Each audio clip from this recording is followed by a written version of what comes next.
Good evening, friends. Today, actually, I want to share about the tissues. In class 9, when we are studying the plant tissue and animal tissue, the first question arises that actually what is tissue? So, let's think about the biology. Let's think about almost all the living organisms which are present in today's world. At the very beginning, when cyanobacteria developed in this world on earth, they were prokaryotic. But slowly they become eukaryotic. So there is a gradual process of evolution. Initially, almost all the functions, physiological functions, what you know, that is nutrition, respiration, transportation, excretion, control, and coordination, these all are the life processes.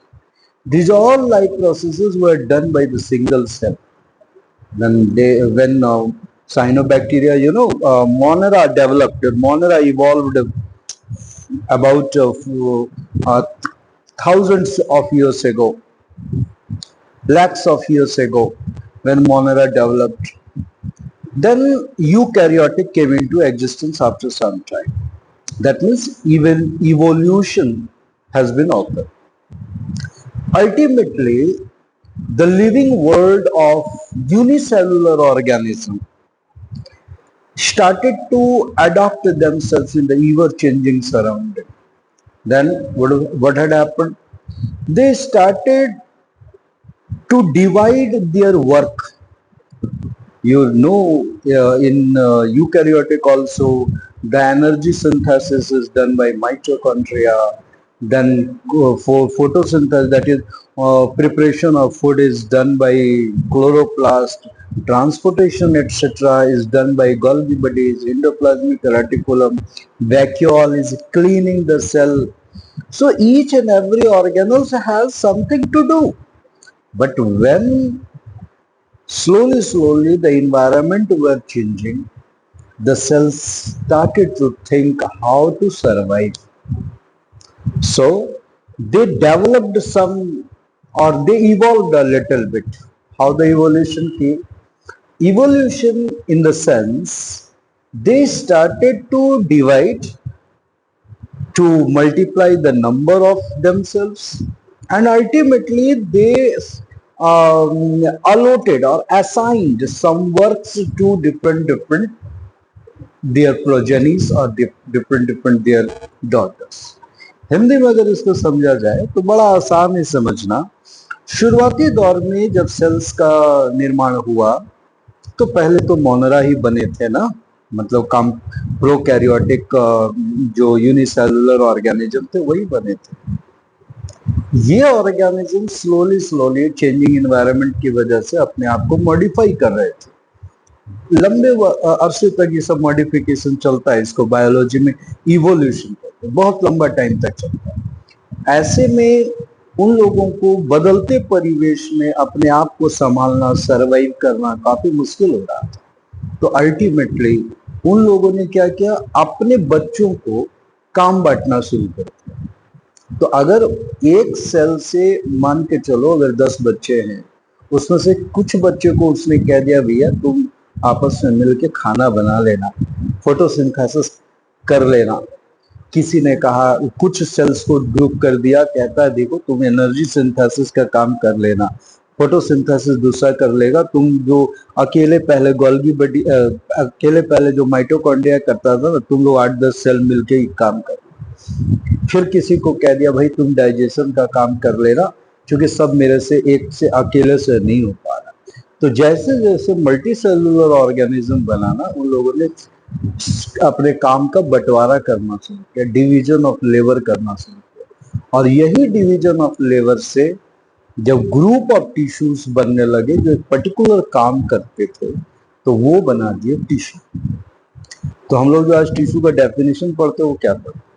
Tissue का definition है the group of sales having common origin and performing similar kind of function. दो ही तो बात है tissue के cell में, एक ये एक ही जगह से ओरिजिन से बना हुआ है, और दूसरा सिमिलर काइंड ऑफ फंक्शन करता है। प्लांट के केस में आप बहुत तरह के टिश्यूज को पढ़ने जा रहे हैं, एनिमल के केस में बहुत सारे टिश्यूज पढ़ने जा रहे हैं। सबका काम जो होगा लगभग एक होगा। अगर हम प्लांट की बात करें बेटा, मेरिस्टेमेटिक की बात कर लो। ये मेरिस्टेमेटिक जो है वो क्या है, न्यूअर है, जो नया नया जन्मा है, जैसे टिप ऑफ द रूट पे हो, टिप ऑफ द सूट पे हो, ये सब नया नया जन्मा हुआ है।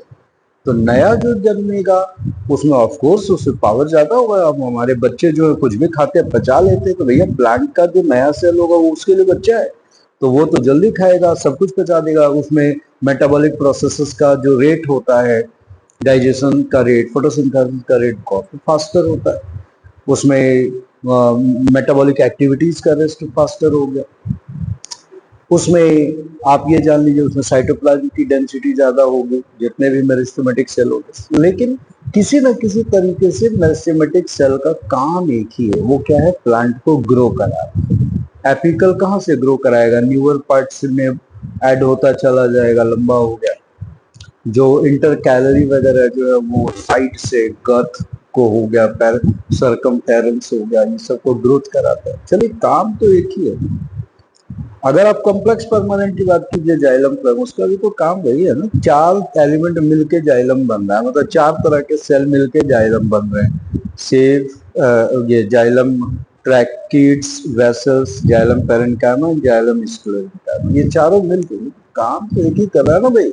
वो तो वाटर और मिनरल्स को ट्रांसपोर्ट करने का काम कर रहा है ना, ठीक है। ट्रैकिड्स और वेसल जो है यही दोनों ज्यादा काम कर रहा है ट्रांसपोर्टेशन में। पेरेन्काइमा वहाँ एनर्जी तो दे रहा है ना, पेरेन्काइमा वहाँ सपोर्ट तो दे रहा है ना, तो कुछ तो मिलके कर रहा है। स्क्लेरेन्काइमा कहीं ना कहीं सपोर्ट तो दे रहा है ना, तो काम वही कर रहा है। अच्छा, एनिमल में अगर हम बात करें, देखिए एपिथेलियम की बात की तो एपिथेलियम कहीं का हो, चाहे वो सेंसरी एपिथेलियम हो या स्किन का जो स्क्वामस एपिथेलियम है, क्यूबॉइडल एपिथेलियम है, कॉलमनर एपिथेलियम है, ये सब एपिथेलियम एक्चुअली कर क्या रहा है, कहीं ना कहीं इंटरनल पार्ट को प्रोटेक्ट कर रहा है, एक बाउंड्री दे रहा है। मस्कुलर जितने सेल्स हैं, जो स्ट्रिएटेड सेल्स हैं मसल्स के, अनस्ट्रिएटेड है, कार्डियक है, काम तो एक ही कर रहा है ना, वो कॉन्ट्रैक्ट करके बॉडी को मूवमेंट के लायक बना रहा है। नर्वस सेल की बात कर लीजिए, वो बॉडी के मैसेजेस को एक जगह से दूसरी जगह मूव कर रहा है। तो ये एक्चुअली टिश्यू है। टिश्यू के विषय में याद रखिएगा, जब भी हम लोग पढ़ते हैं तो हिस्टोलॉजी एक वर्ड आता है। Histology that means the study of tissue only. चाहे प्लांट का पढ़िए तो प्लांट हिस्टोलॉजी बोलिए, एनिमल का पढ़िए एनिमल हिस्टोलॉजी बोलिए, लेकिन हिस्टोलॉजी मतलब स्टडी ऑफ टिश्यू। कभी कभी कंफ्यूजन होता है, एनाटॉमी क्या है, तो anatomy is the gross study of internal organ. Gross study मतलब मान लीजिए हम लोग एक इंटरनल ऑर्गन को पढ़ रहे हैं, कोई भी एक ले लीजिए, चलिए हार्ट ही ले लेते हैं।